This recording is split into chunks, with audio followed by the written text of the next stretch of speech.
تعالوا بقى اوريكم مين كان عايش هنا. الشقه دي هنا كان مكتب او مجلس اعظم شيوخ مصر، اعتقد ان محدش جه ولا هيجي زيه. هنا كان مكتب الشيخ متولي الشعراوي في الشقه دي.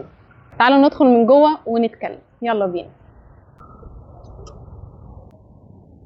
الشقه دي هي شقه بركه لان هي كانت المجلس للشيخ الشعراوي ايام فتره السادات، وكان هنا بيجتمع اجتماعاته، الناس اللي عايزه تيجي تساله عن اي حاجه او يستشيروه في اي حاجه كانوا بيقابلوه في الشقه دي. وليلى مراد زي ما انا قلت لكم قبل كده هي العماره اللي كانت قدامه على طول، هي اللي كانت عايشه فيها، وكنت عملت حلقه عنها قبل كده، يا ريت تشوفوها لان هي حلقه جميله جدا. كانت دايما بتيجي تستشيره في امورها، في اي اسئله، اي حاجه متلخبطه فيها او عايزه راي الشيخ الشعراوي كانت بتجيله هنا على طول. وهي الشقه الوحيده اللي اتباعت تمليك، لان الحكومه كانت بتديها له تمليك. يعني واحده زي حالاتك عاوزه تتجوز، واحده زي الراجل ده عاوز يتجوز، كان بيساهم فيه ويجوز.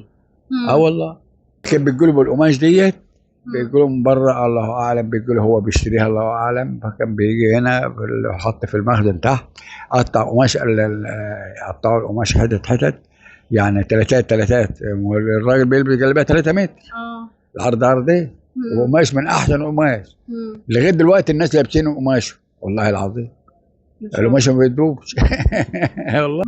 الراجل ده راجل حبوب، راجل ما كانش زيه في الدنيا كلها. عايزه اقول لكم بقى ان مش بس هنا مكتب الشيخ متولي الشعراوي، ده كمان كان عايش هنا الموسيقار العبقري عمر خيرت. انا بموت فيه يا فنان، انا نفسي احضر لك حفله، انا ما بعرفش احجز تذكره. من الفيديو ده بأناشد اني انا لازم احضر لك حفله، ارجوك انا بحبه جدا، وطبعا كتير بيحترم ويحب الفن الراقي بتاع الموسيقار عمر خيرت.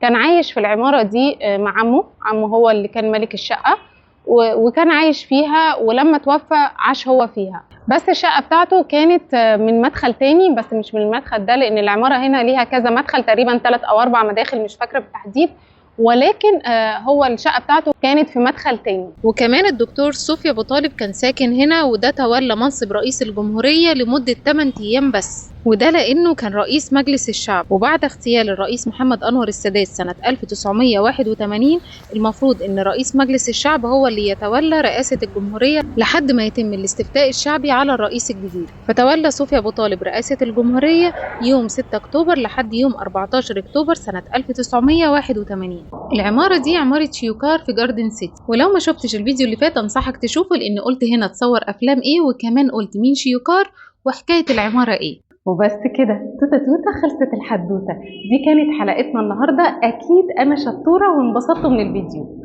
وعشان انبسطتوا في الفيديو اعملوا لايكات كتير بقى وفولو شير عشان غيركم يستفادوا. استنوني في الفيديو الجاي، انا ياسمين الجلاد، سلام.